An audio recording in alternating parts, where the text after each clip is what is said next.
Good morning. This is the Debrief Podcast from FingerLakes1.com. I'm Ted Baker. I'm joined in studio by the Vice President of Content here at FingerLakes1.com, Josh Durso. Good morning. Good morning. So if you're Vice President, can I be Secretary of State? Sure. All right, Why there we go. COVID-19, you've heard of it. We've talked about it endlessly and apparently will for a long time. I have opined endlessly on this program, much to the consternation of many people who watch it. So I'm going to try to restrain myself today. So I'll let you update us. Where are we? Should we be worried? Should we be worried about Omicron? What's the state of COVID-19 right now in New York and across the country?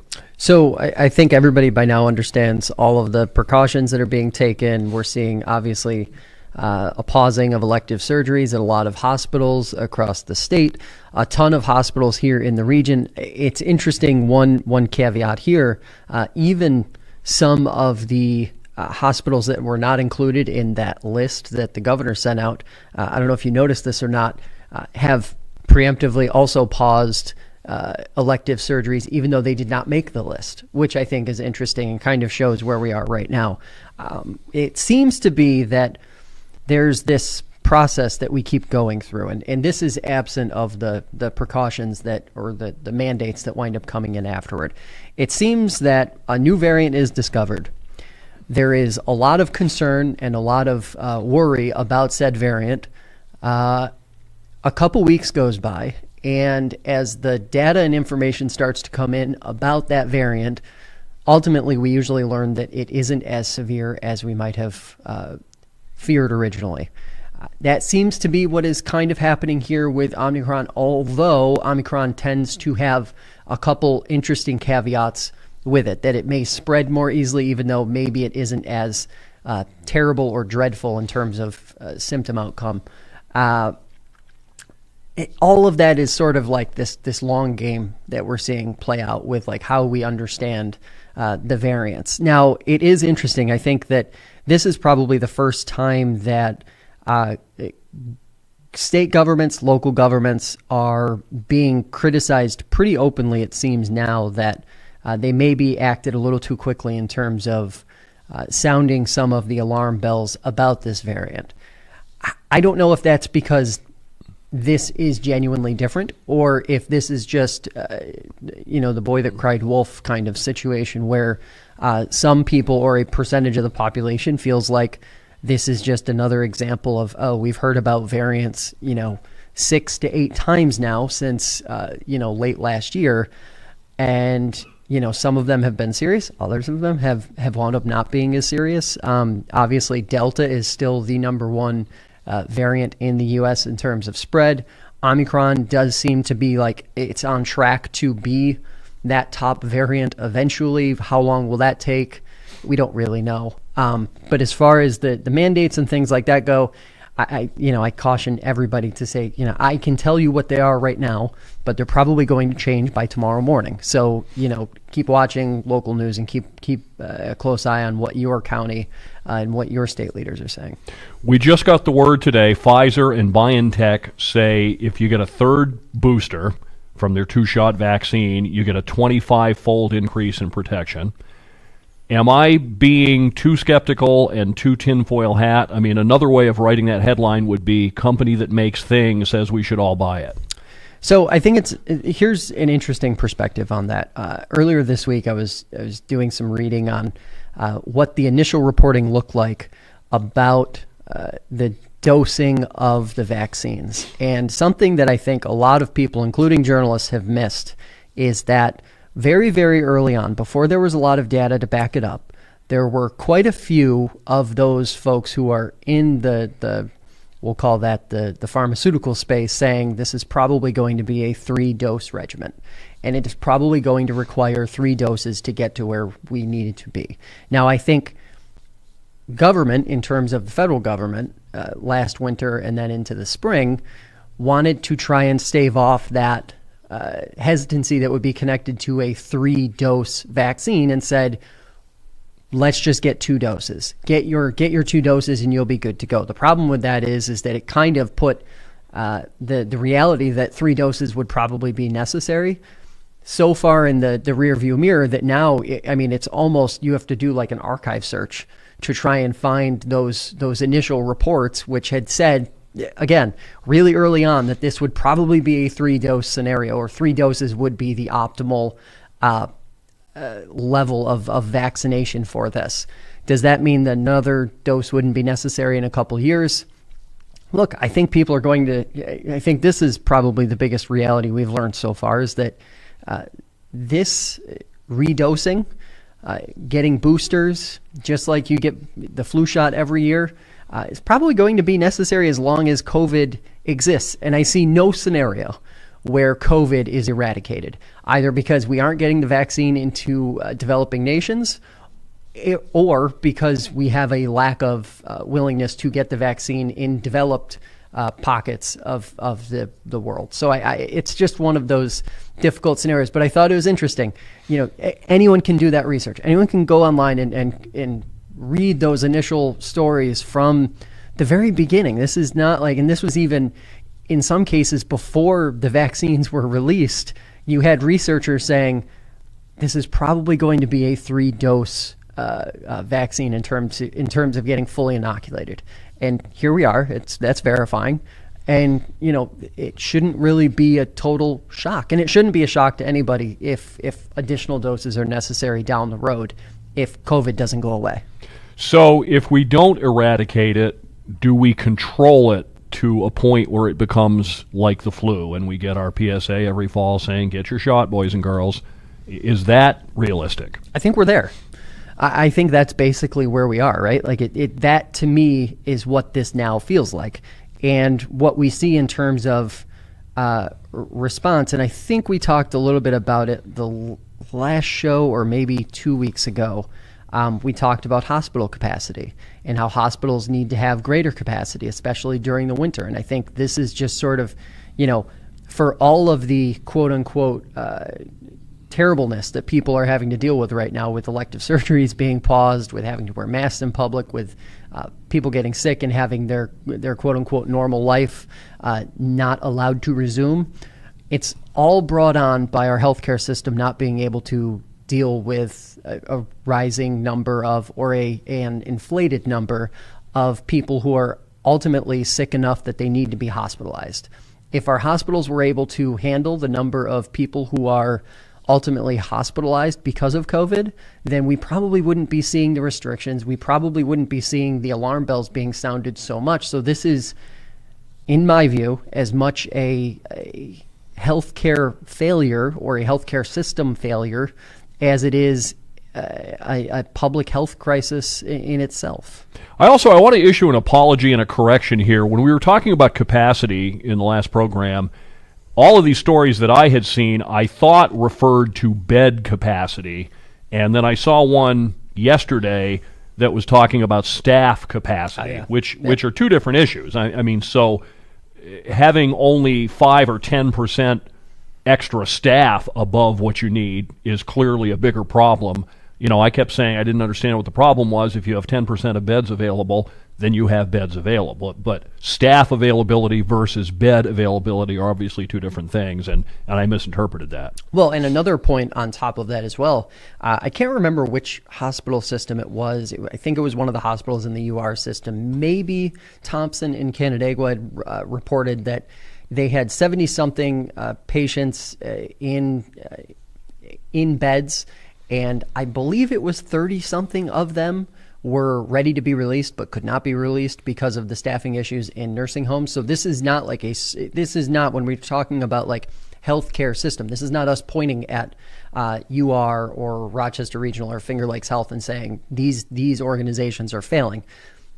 Think really big picture. Our for-profit health system in the United States is really what has created this problem, right? So in terms of just barely having enough beds, just barely having enough staff, just barely having enough of these things so that when even a mild uptick in terms of hospitalizations happens, you're not put in this scenario that we're seeing play out now. To that end, it also seems like it's something that could resolve itself in short order, assuming we don't see a gigantic spike again right after the holidays. My thought process on this is probably by the middle of January or by February, we should start to see a leveling off, and then again a reduction, and hopefully, it's the last one. I think. Right. That's what a lot of people are hoping. I said I was going to limit my opining, but again, any kind of respiratory illness is going to go up when the days get shorter, the weather gets colder, and we spend more time inside. So I'm hopeful that whatever peak we see this winter will be less than what we saw at this time last winter. And so far, those are the indications. I mean, the numbers right now in early December 2021 are nowhere near where they were in December 2020. Well, I'm curious. So we've talked, give me your thoughts on this one. So we've talked about a lot of the restrictions and stuff like that. But is a vaccine mandate the answer? Because it seems like, and just running off of some of the data that we saw, I believe it was yesterday from Ontario County, 73 to 75% roughly of the folks who are hospitalized at Thompson Hospital, and I keep pointing to them, they're releasing a lot of data lately, are unvaccinated. So is a vaccine mandate the answer, or do we need to just see hospitals that are more ready to deal with the new realities of post-COVID life? Well, we saw what vaccine mandates have done and are doing in the healthcare industry. A lot of people walked. A lot of people said, okay, if I have to have this to have my job, I'll go find another job. I think, I keep coming back to this. I think for the most part, the people who want the vaccine have gotten it, and the people who don't have it don't want anything to do with it. I don't know how you change that. I mean, mandates, maybe they'll work. I don't know what will work. That's a larger issue in our society right now, is that we have a significant group of the population who believe a lot of things that are objectively, easily, provably false. Well, and to the point that I've been trying to make week in and week out here is just that. If that is where we are as a culture, as a society, whatever you want to say about that, the reality is that we need to be equipped to deal with that. We can't just continue to exist on the current structure that clearly cannot handle what's happening or this modern reality. So let's just bolster our healthcare system so that it can handle the fact that 25 to 30% of the population will absolutely refuse to get the vaccine, despite the fact that it's safe, effective, and has no ill consequence. And I still think a key that we really haven't stressed, I don't think enough, is to identify who has it and keep them away from those who don't. That's how we've dealt with the flu year after year after year. Yep. If you feel these symptoms, stay home. Get your flu shot. And if we did that, I think we'd have a lot more success in knocking it down. I still think we have this overall approach that says, let's act like everyone has it and go from there, instead of saying, let's find out who has it, keep them away from others so they don't spread it. Well, yeah, and there are like cultural issues that I think we have to address in terms of like American work culture, as an example, needs to evolve, because we have clearly slipped back into the pre-COVID mindset in a lot of cases, where we're seeing more and more stories of employers maybe not forcing their employees to work while they're sick, or mandate them to do so, but the implication is there, and we're seeing more and more stories of folks working while they're sick, and in some cases even students going to school sick, and that causing all kinds of issues. So there is definitely a balance to be struck there, and a lot to learn still in terms of what we do and how we do and what changes. Yeah, I mean, there's a capacity issue there too. I mean, at the convenience store, there probably aren't that many extra clerks. So if the person who's supposed to work the midnight to 6 shift calls in sick at 10 p.m., who are you going to get? Yeah. Let's shift gears a little bit. Let's talk about some non-COVID stuff, shall we? First one, and maybe the most interesting topic that I came across all week, a new report found that older Americans are making up a significant and growing percentage of online grocery shoppers, something that you talked about opining. We've talked about rural grocery shops a lot here. Could this be the solution to the rural food access problem that we have talked about so many times before? It could be, but my question is always, how many delivery drivers and services are available Again, I always talk about rural South Seneca County. If I live in Willard or Ovid or someplace, are there regular runs coming out that way, or can I only do this one day a week, or can I do it at all? I think it can be an answer if these rural areas don't get left behind. I'm sure it's very easy if I live in the city to get grocery delivery, probably at 3 o'clock in the morning if I want to. How easy is it in these rural spots where everything seems to be difficult?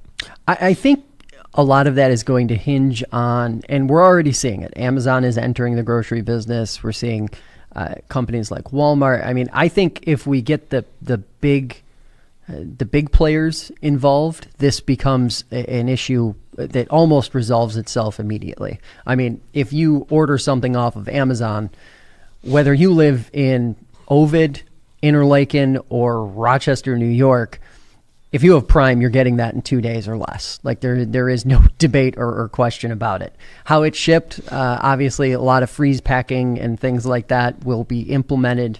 But it's interesting because, the data is just crazy. Like, I did not realize that there are 45 million Americans who fit into this segment of the market. And that's exactly what the story showed, is like, this is a not only a fast growing segment of the population, but it proves that there's viability. And for all of the pushback, I think that a lot of rural communities see when it comes to implementing technology to solve modern problems, this is proof that you've got a viable solution here to a problem that isn't just real now. I mean, it's going to be an even greater one in 5 or 10 years, because, we always talk about South Seneca as our glowing local example, because it has a supermarket that's thriving there, and it's locally owned, and it's all of the things that everyone wants to see in small communities. And that is like 1A as far as the solution goes. But is that replicable? Is it feasible in every small community? I don't think so. I think it's kind of a little bit unique in that regard. So this alternate solution is probably way more feasible in terms of implementing it across the board. Here's the question I have, and it's looking at the other side of the equation. I said, I think it was last time or a couple shows ago, I talked about Wegmans and how brilliant they are at retailing, that you go in for a couple of items and you impulse buy and you come out with a bunch of other stuff. Does this ultimately hurt overall sales for a place like that? If you're ordering online, there's much less of that impulse buying, I would think. You click on what you want and, click checkout and you're done. I'm just wondering if that's going to cost some stores money in the long run. Maybe, but does it also make money for some of these companies in ways that maybe they wouldn't be able to cash in on shoppers who are coming into their store? Think of this scenario. My wife and I probably have about 3 dozen subscribed items household items on Amazon that just get delivered every 2 to 3 to 4 weeks on a recurring basis. And do we always need every single one of those items? No. But do we ever pause that subscription or delay it for a few weeks? No, we usually don't think of it. And it usually just arrives anyway, and we wind up putting it in the garage or we put it in storage, and we have it. And there's nothing wrong with that. It's funny because that same thing happened to me. I subscribed to a coffee club, but I'm the only coffee drinker in the house, and at the slowest possible rate of delivery, I eventually had 2 years worth of coffee in the house, and I just finally stopped it because I said, love your service, but even at your longest period between delivery option, it's still more than I can use. And it took you it took 2 years for you to do that. So I think in terms of, does it hurt some of those? No, because I think the stores that you have left when all is said and done, and I hate to say this, but this really takes the mom and pop shop out of the equation. Like when you shop at, I think of I live in Webster, and Hagedorn's is the big local mom and pop grocery store. When I think of the Ovid Big M or some of those types of stores, they're not really cashing in on spontaneous buys in the way that Target is, or in the way that Wegmans is, or in the way that Walmart is. So Yeah, maybe those big retailers will have to make up a little bit, but I think at the end of the day, those companies still have enough traffic that it won't be that big a deal. And it's interesting, of course, to the way you started it, is that the largest growing segment are those people 60 and up. There's still that perception, I'm one of those people, that when you get older, you completely forget everything you've ever learned. You don't know how to use a computer. You don't have a phone. And guess what? We do. Yeah, and let's not forget, like, for a lot of there are a lot of seniors and a lot of older people who are as willing to embrace technology and all these other things as any other age group. So it's just, unfortunately, I think when it comes to local government, and this is usually my criticism of rural local government, when it comes to problem solving for an entire community, they tend to think 20 years ago and not current or 20 years from now. And that is, I think, the issue with having older people who are ultimately the decision makers in communities.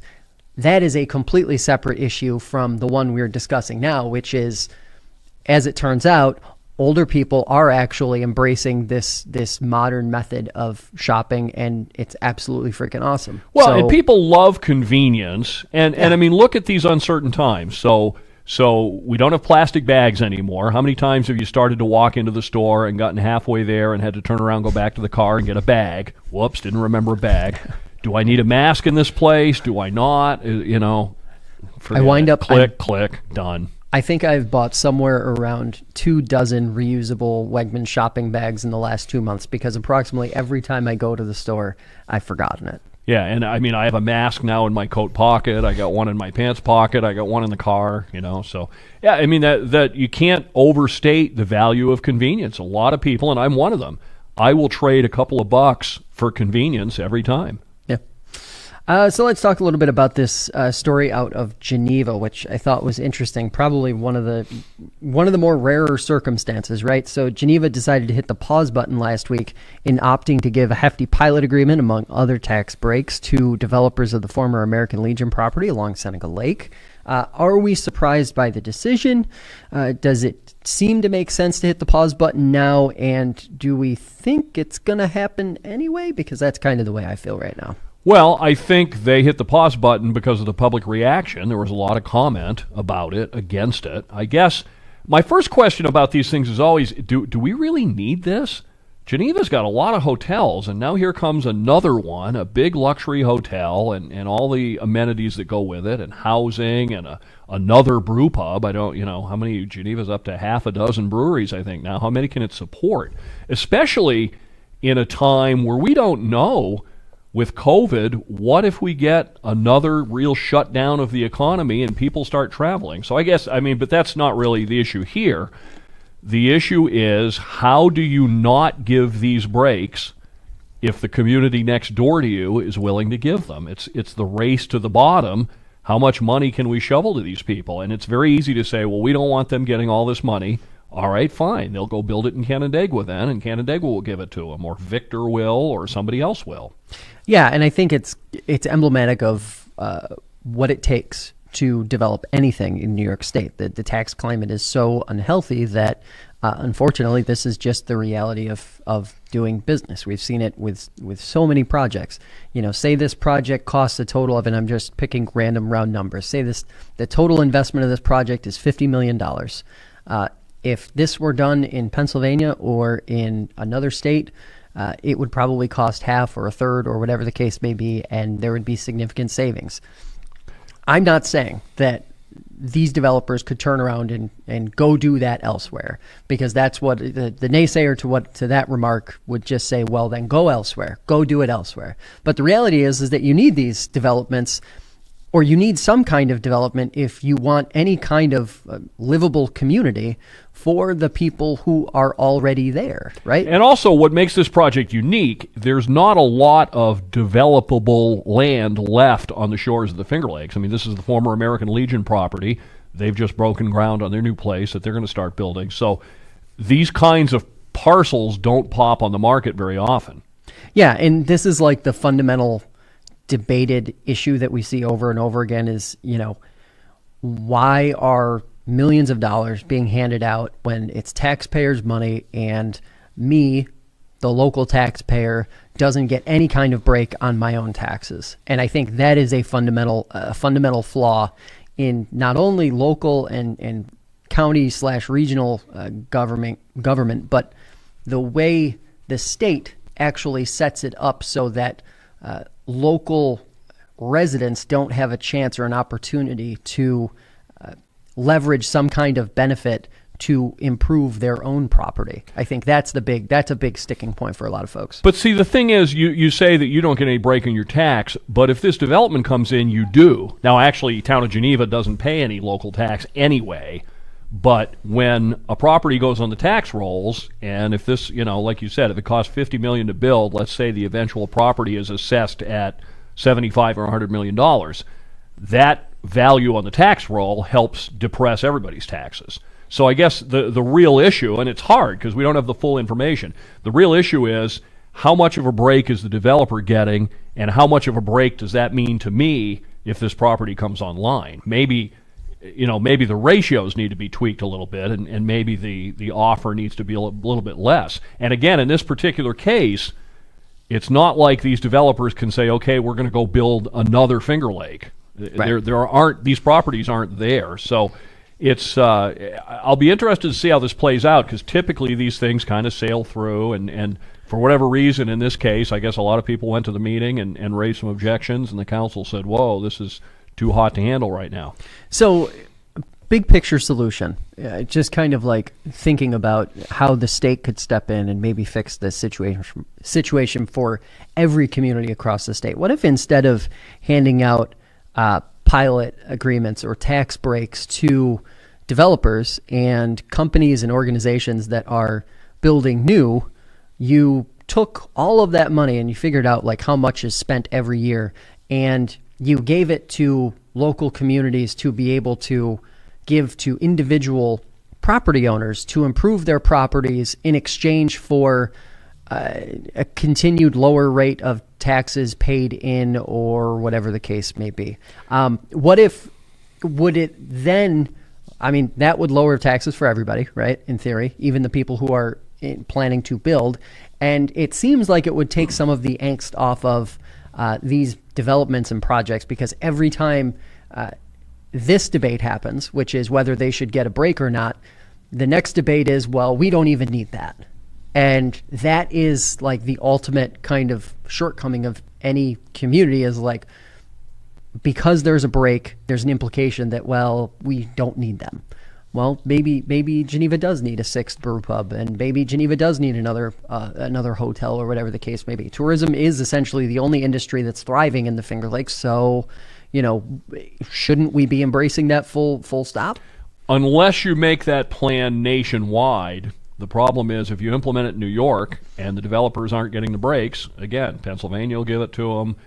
Michigan, when I was working in radio, Michigan runs ads on network national radio saying, hey, come to Michigan, we're a great place to build. And we saw Jerry Bundy left and went to, was it Michigan? I think it was, yeah. But what if that brought the cost down? But what if because what I'm thinking is like, in terms of total tax implication, if instead of needing those breaks, the better tax climate simply existed because there were other ways that local governments were being fulfilled, it just seems like there are other routes to get to where we end up. Well, ultimately, if we didn't have this competition between states, in a perfect world, what I would suggest is tying breaks into measurable goals. For example, how many times have we seen X number of jobs promised with some new company coming to town, and when somebody does the work 5 years later, they go back and go, hey, they promised 100 jobs and added 17. Yeah. So I would like to see those sorts of breaks tied to actual performance. If you create X number of jobs and they last for X number of time, then we'll give you this break. Or if you create new jobs, or if your development lowers the taxes by this much because of the more taxable valuation, then you get breaks. again, that's a perfect world if you didn't have that ability for some other state to come in and undercut it, or some other community within the state of New York. Yeah. Speaking of local economy and implication of housing crisis, or now we have a new program that's going to mean hundreds of millions of dollars being handed down from the federal government to the state of New York, then to mortgage holders eventually. If they can prove COVID impacted their ability to make payments on their mortgage during the pandemic, or even I assume now, moving forward. I think there's about $530 million, if I recall correctly, in the mix here for this. So a sizable chunk of money.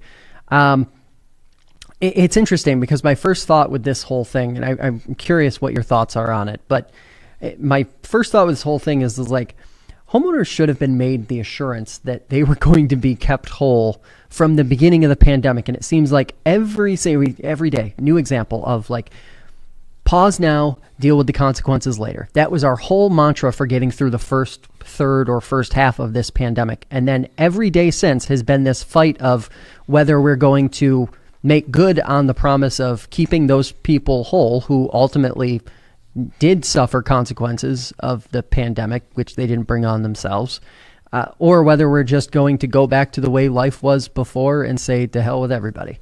It's remarkable because all of it is bred in this dilemma where politicians just aren't acting. They just aren't acting on policy, good, bad, or indifferent, that gets us to the next step. We're stuck languishing in this pause.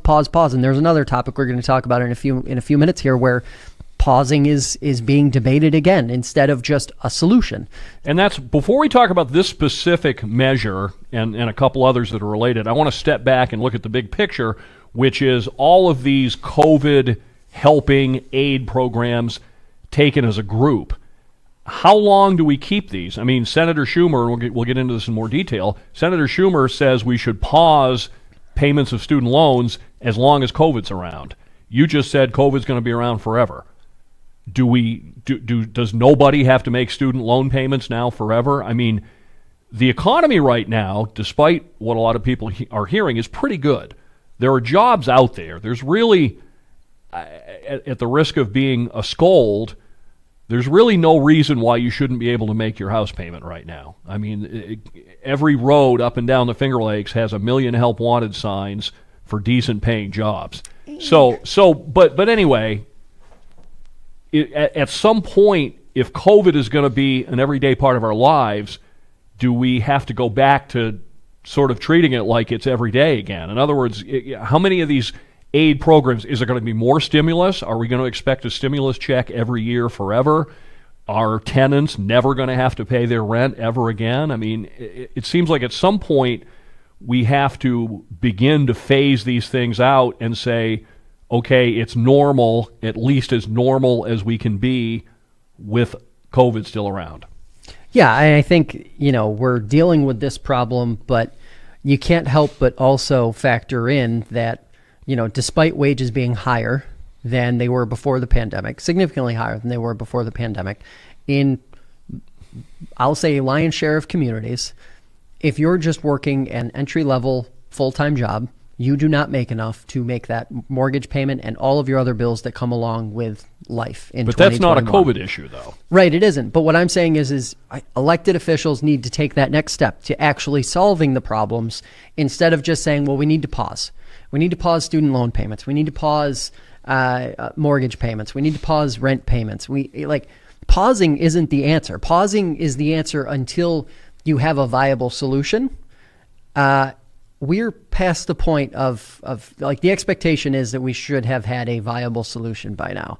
And I think that is where there needs to be, frankly, there needs to be a check on the idea that just because there are a lot of jobs out there, just because wages are higher than they ever have been before, that everyone can just go out and afford a mortgage and afford rent and afford all of these other things that people, I'll say a lot of boomers, take for granted because it just isn't fact. It isn't the reality that those people who are working these jobs at McDonald's or wherever else can afford these things. I mean, not when rent alone has gone up on average $400 to $500 just in the last, say, 2 to 3 years.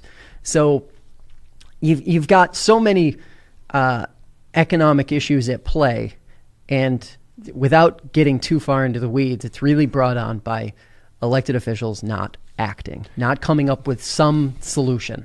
I'm going to sound very conservative here, I guess. I think the free market's beginning to take care of these things. I mean, you might say, okay, people don't make enough money yet to make their house payment, but only a couple of years ago we were talking about, oh my God, $11 minimum wage is going to be the ruination of us all. Now McDonald's is offering $15. I can drive up and down 5 and 20 from my house to the Finger Lakes One studios and see all kinds of entry-level jobs that are paying 18 or 19 or 20. So I think the market's beginning to correct for that and boost wages up. If no one can afford housing, something has to change in a free market so they can. If no one can afford housing, then no one's going to be able to sell or rent housing. So there's going to have to be some sort of natural market correction that takes place, because people who build houses aren't just going to stop because nobody can afford them anymore. They're either going to have to build more affordable houses, or we're going to have to see this wage increase that we've seen continue. But I really think there'll be some sort of market correction going forward where some of this stuff will equalize. Yeah, I would say that we haven't seen that correction happen yet, at least in the housing side. Rents are still skyrocketing, and the average median home price is also still increasing, and still, say on average 30 to 35% in most communities higher than it was before the pandemic, which is not in line with how much wages have gone up. And even if it were, it would be an equal scenario where it's still equally unaffordable as it was before the pandemic. I think it's actually become less attainable for a lot of folks. And while we're talking about housing, let's just point out the obvious that when you have investors, landlord conglomerates, and non-human entities buying up houses, driving up prices, that is a major part of the problem that needs to be solved, because that makes it much harder for someone who is working one of those jobs that is making, say, $18 or $20 an hour, be able to afford a house that maybe would only be worth $125,000 before the pandemic, but it's now worth $240,000. So now back to this particular program. There is, I think it's $535 million or something like that available, and it would go to people to make mortgage payments, property tax payments, or water and sewer payments who have been unable to. Which brings us right back to the state of New York, which couldn't build a website for unemployment back at the beginning of the pandemic. So how hard is it going to be to prove that your problem was caused by COVID? How many people are going to cheat the system? I'm looking at myself going, I've been making my house payment. Was I stupid? Should I have stopped and just said, oh, COVID, I can't make my payment. Hand me my check. Wasn't it just maybe like a week and a half ago that we saw the state was still struggling to get the rent relief money out to landlords and tenants? And I believe it was landlords who were on the front line saying, hey, we need this money. $2 billion was supposed to be at New York's disposal thanks to the federal government, and they were struggling to get it out, and that had been slowly rolling out since the summer. This federal bill that all this money's coming from, how long has it been since the CARES Act passed? I mean, it's been a long time, and we just every day we get the governor announcing, here's money. Well, that money's been there for months. Get it out. What about, let's talk a little bit more about the student loan aspect, because I think that is a separate, every few days it seems I see on social media, it's probably a canned tweet, but a tweet from Senator Schumer calling on President Biden to cancel student debt, which is something that we've seen debated on top of this pause debate. Obviously, the pause debate is happening now because in about 30 to 45 days, the pause ends, and those year and a half to 2 year hiatus that a lot of borrowers have had comes to a close, unless it's extended. What's the thought process here? What is that long-term solution? What's it look like for student loan debt? We're talking trillions of dollars, so it's not like it's something that we can, expunge as easily as some folks would like to see. Well, here we go to the bigger issue again, which is this isn't a COVID problem really either. It's a structural problem in that an industry grew up devoted to making sure that young people entered the working world in debt to an amount, for many, larger than a home mortgage. You talk about that. Maybe that's why people can't afford home mortgages when they're starting out, is because they already have $150,000 in student debt. So, and in an atmosphere where increasingly people are questioning the worth of going to college in an uncertain economy. Is it worth it for me to go $150,000 in debt to get a degree that I can't do anything with when I graduate, and I'm at McDonald's making more than I used to, but not what I need? So it's there, and liberals have one idea, conservatives have another. Do we just say basic secondary, post-secondary education? A lot of countries have taken that route. In America, that gets slammed as socialism. Oh my God, no way. But if we're going to have post-secondary education continue, there's got to be a better way for people to take part in it than having to go in debt hundreds of thousands of dollars at age 22 and be, I mean, we all see the tweets from people we know, hey, paid off my student loan debt, and they're 36. Yeah. Yeah, and you think about the timeline there. That is a mortgage. That's a 15-year mortgage there, right? And so much of this, I boil all of this down over and over again to just like a mathematical equation. I think the solution is a mathematical equation, and I think the problem is a mathematical equation. If you are 25 years old with $100,000 to $200,000 in student debt, that I know there is this desire to place ownership of that debt on the borrower, but let's not forget that we are talking about 17-year-old and 18-year-old people who are just barely legal to do anything in and who American are all being culture. told, go to college, go to college. Right. When I graduated high school in the 70s, going to college wasn't a given. Yeah. I went to a little rural high school in the middle of nowhere, 55 in the graduating class. I'd be willing to bet maybe a dozen went to college. Many back then it was go to work, join the military, go to vocational technical school. I mean, we had Ryan Wallace in here yesterday talking about his solar home factory,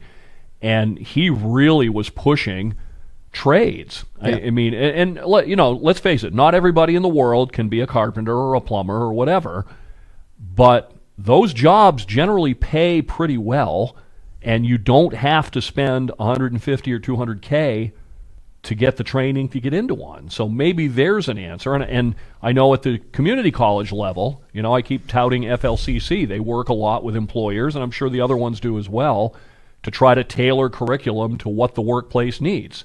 Of course, the counter-argument to that is, well, four-year college, we don't want to be a glorified trade school.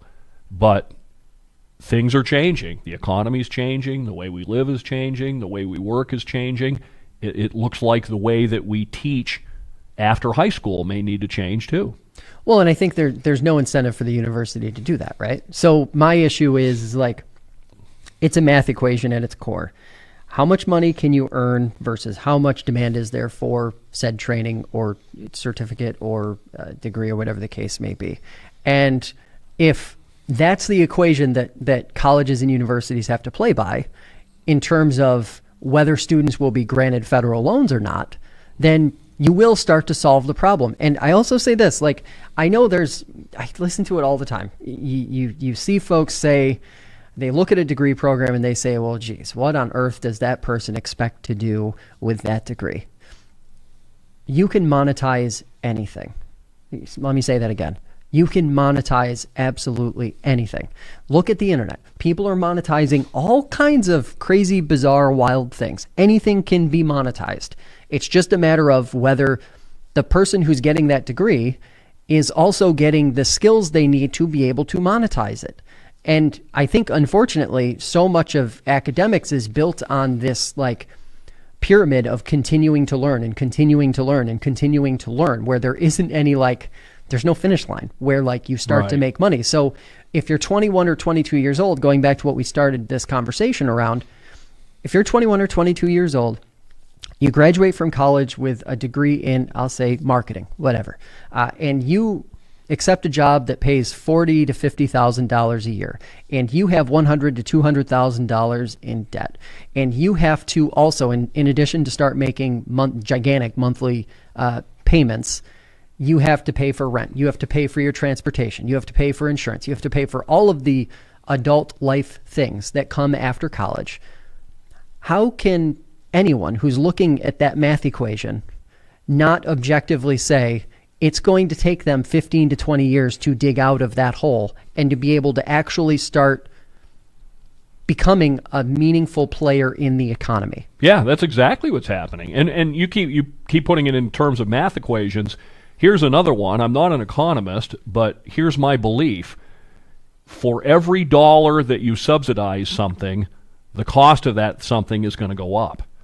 If that money wasn't there, if that giant pool of loan money wasn't there, college tuition would go down. They're not stupid. If the government announces that they're injecting $1 billion into education, then the cost of education collectively is probably going to go up by $1 billion.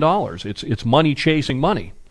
Well, and perhaps it's just too, and you know what, like, so much of what we do here at Finger Lakes One is about efficiency.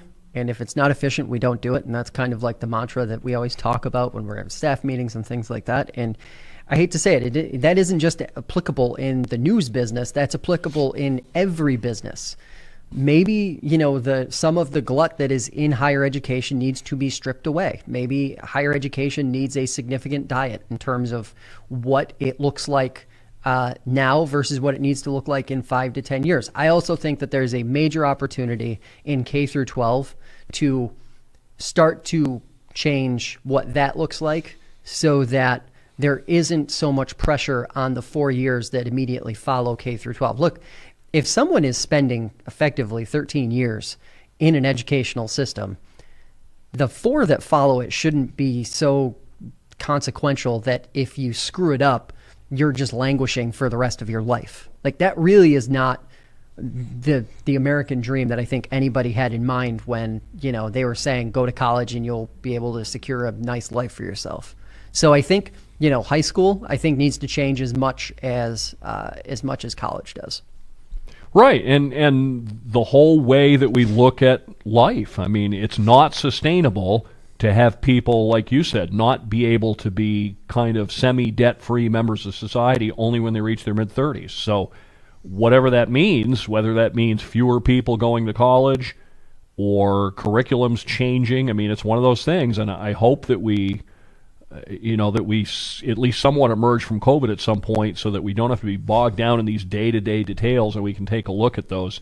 The whole thing fascinates me, as you know. I've been talking about this for years, that how each of these little things we talk about is part of that bigger whole of the way life is changing fundamentally, and how your expectations at age 30-something are way different than mine were at that age 30 years ago because of the ways that the world is different.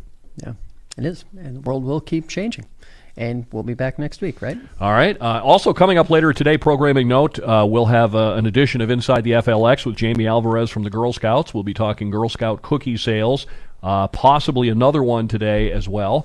And we'll be back here next Wednesday for another edition of The Debrief. I'm Ted Baker for Josh Durso. Thanks for watching us on FingerLakes1.com.